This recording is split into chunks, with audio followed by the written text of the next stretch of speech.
Hello everyone, my name is Ekaterina. I'm an opera singer, voice and public speaking coach. In this video I want to talk to you about how to react less on critics.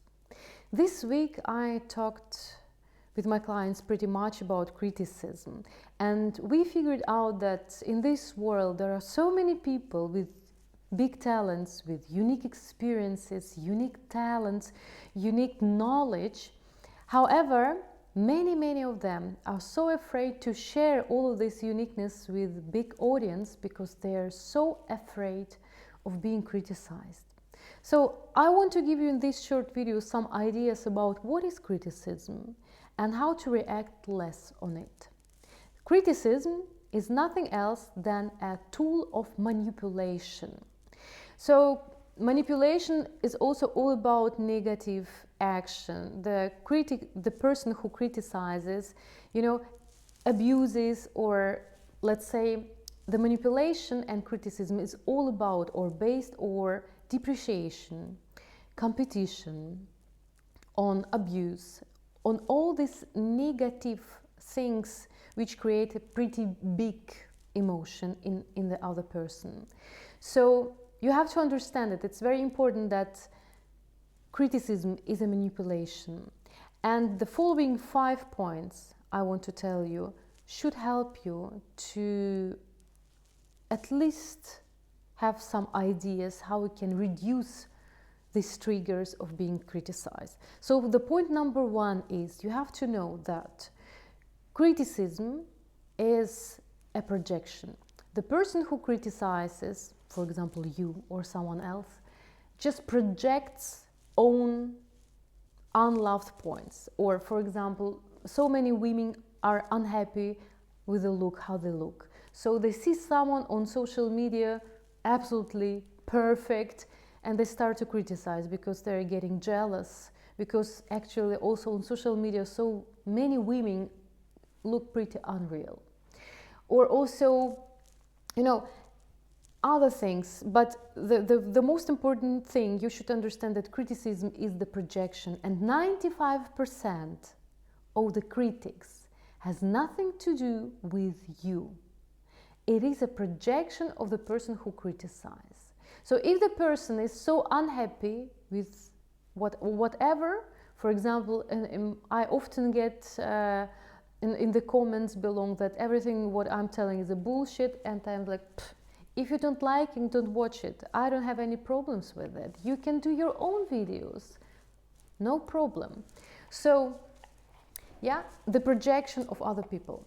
Next point, the second one, is that you have to make the decision. Are you a leader or are you a follower?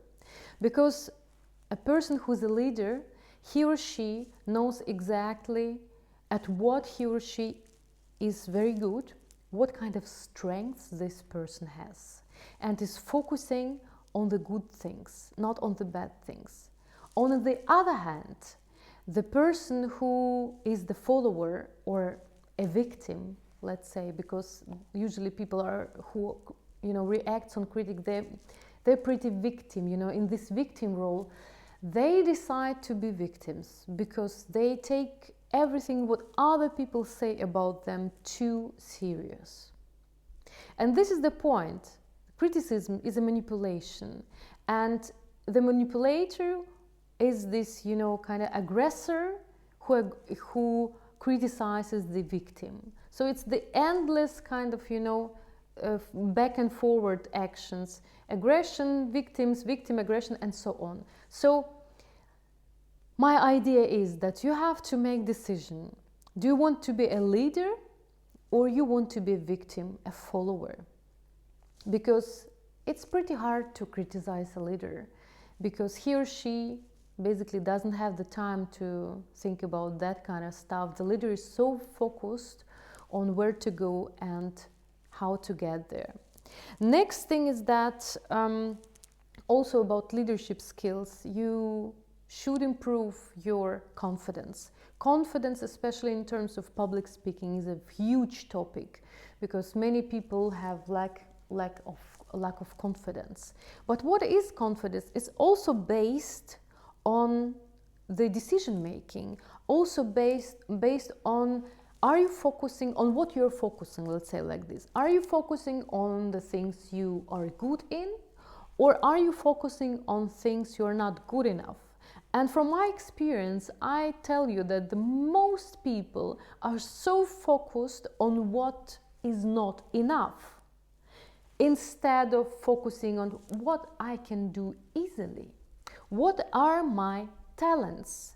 And when you switch your focus on your talent, on your unique experience, on your unique knowledge, and you deepen it, you brighten it, then your confidence is growing and growing, because you stop thinking about not enoughness.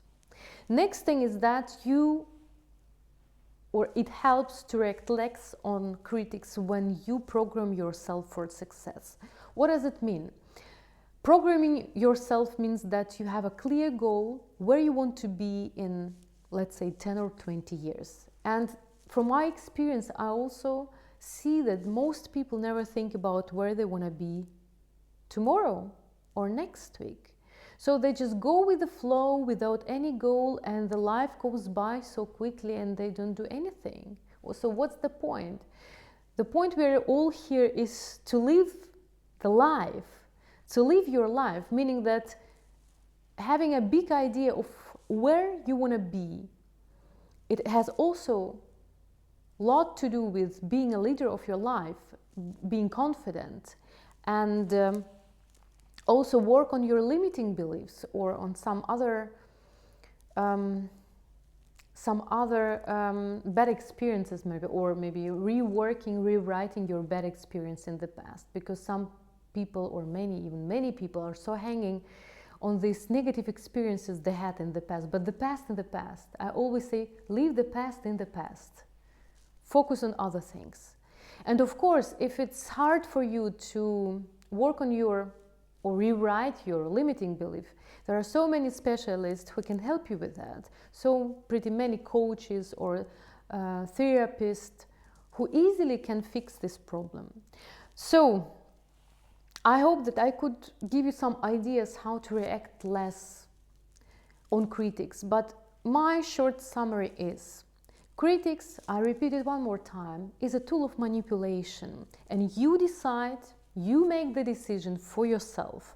Are you a leader or are you a follower?